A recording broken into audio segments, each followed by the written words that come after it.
y la educación, por supuesto, que hay que pensarla en términos de largo plazo. Yo creo que el horizonte, lo que debería haber como principal objetivo es decir, bueno, ¿qué armas le damos a los gurises y a las gurisas para el mundo que se viene? Tanto desde el punto de vista humano y de una formación de ser humano integral, con visión crítica del mundo y de la vida, que puedan tomar decisiones abiertas, con la cabeza abierta, como desde el punto de vista del mundo del trabajo. Nosotros venimos recorriendo el Uruguay fuertemente y las necesidades, uno de los primeros puntos y las angustias que tiene la gente es el tema del trabajo. Y también la educación tiene que dar, y no hay que tener miedo a eso. Yo a veces veo como que se pone como dicotómicas, algunas cosas que no son dicotómicas. Yo creo que vos podés educar seres humanos libres, críticos, y también darles herramientas para que se muevan en un mundo del trabajo que cambia radicalmente. Lo que no podemos hacer en ningún aspecto es mirar el mundo con ojo de pasado. Tenemos que tratar de ver cómo va a ser ese mundo en adelante y cuáles son las verdaderas herramientas que tenemos que darle a los chiquilines, a chiquilinas, para que puedan moverse mejor en eso. Y hay una serie de habilidades, de cualidades, llámese como quiera, saberes va a tener que haber siempre, pero también tiene que haber habilidades para moverse en un mundo que ya es hoy bien distinto. Pensar en colectivo es fundamental y consensuar en colectivo, porque si escribimos normas, leyes o acuerdos, pero no estamos de acuerdo, después no se llevan adelante, y creo que un claro ejemplo de eso son los consejos de participación, que están divinamente escritos en la Ley de Educación y fue muy difícil llevarlos adelante. Creo que se debe profundizar y universalizar la extensión del tiempo pedagógico pensando en escuelas que contemplen las necesidades de todos, que se incluya la alimentación escolar y que también se priorice un poco más el tema de los talleres de estas escuelas que tienen extensión escolar, donde se contemple la formación artística, el juego, pero de una perspectiva un poco más profunda, y que no sean talleres solo por los que se transita y capaz que no dejan tanto. Cambiar la estructura rígida y vertical de ANEP me parece importantísimo, porque si no va a ser muy difícil lograr mejoras a nivel educativo y democrático, modificar las normativas vetustas como los reglamentos de comisión fomento que son de larga data, crear nuevos roles dentro de la escuela pública, porque los maestros y los directores no pueden con todo, y no tiene sentido que tengamos una directora, una escuela de práctica, dejando de lado su tiempo pedagógico, llamando al cerrajero para que arregle la puerta de la escuela, o cargando boletas en el libro de caja. También creo que es profundamente necesario que la formación docente sea una cuestión permanente, que no solamente tengamos maestros con antigüedad, solo con antigüedad. Tenemos que tener maestros con antigüedad, pero que también se ayornen a cómo va cambiando la educación, las TIC, lo que decía la participación real y genuina de los distintos actores que integramos las comunidades educativas, las familias, los gurises, el barrio, toda la comunidad. Si no hay participación, es muy difícil poder enriquecer esa escuela. Luchar contra las políticas de escritorio, lejos de la cercanía de las realidades, y después también salirnos un poco de ese esquema de escuelas como recintos cerrados, que no solamente encierran conceptualmente desde esa visión adultocéntrica, sino que también poder revertir el vínculo con el barrio, con la comunidad, que la escuela pueda lograr transformaciones en su barrio a nivel, por ejemplo, de accesibilidad, que los espacios de cercanía de la escuela sean accesibles para los niños, algo muy básico, porque si no, no van a resolver.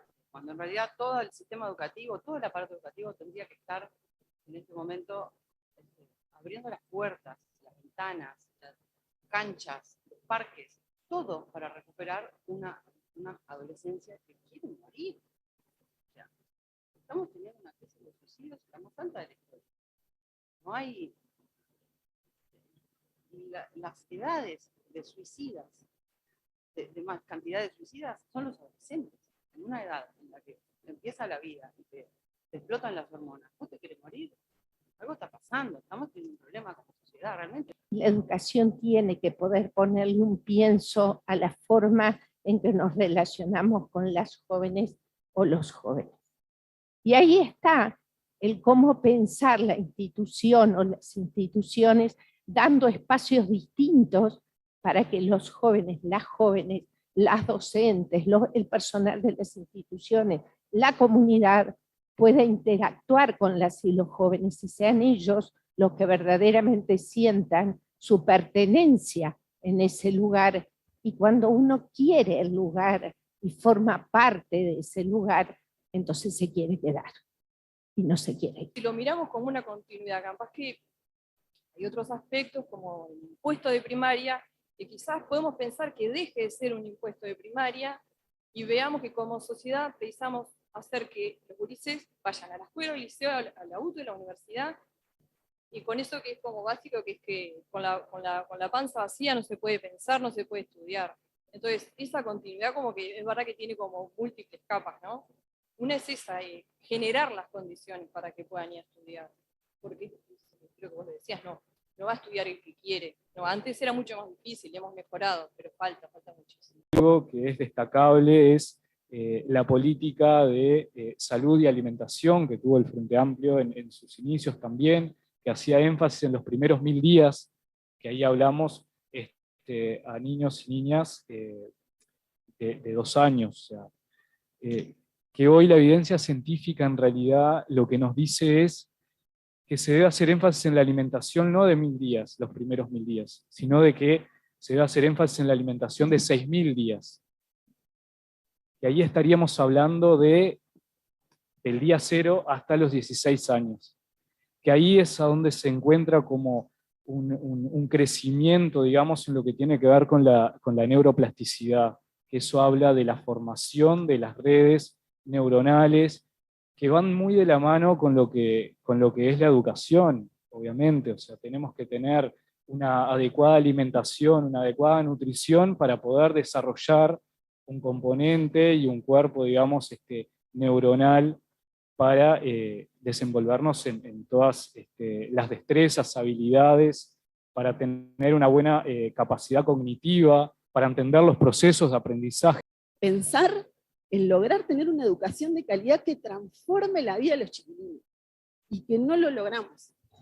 Que hubieron cosas geniales que se hicieron, por supuesto. Creo que no puedo dejar de mencionar el Plan Ceibal, porque el Plan Ceibal es una herramienta de transformación impresionante, pero ¿la aprovechamos? Yo creo que no. También creo que tiene que tener presente la otra palabra que me parece que es propia de la educación, que es la palabra paciencia. El acompañamiento implica también paciencia y saber esperar y saber que los tiempos no son todos iguales, ni los de los educandos, ni de las instituciones, ni de los propios educadores. Esa paciencia es el saber esperar, saber acompañar y como quien espera una cosecha, saber en qué momento se puede recoger el fruto, me parece que forma parte de las cosas que hay que poner. Por último, creo que este encuentro es una pequeña muestra de lo que me parece que es un camino central, tanto para las tareas de hoy, de defensa de educación pública, como para las tareas de construcción, que es el camino que tenemos que recorrer. Se requiere una confluencia, se requiere a nivel social de los actores del sistema educativo, de la sociedad, de los espacios políticos. Sin ese consenso social, sin ese acompañamiento, se requiere recorrer un camino en que la sociedad estimula, apoya, acompaña, espera. Sin eso es imposible. Creo que lo que hemos sido víctimas y también responsables, todos a nuestro nivel, de esa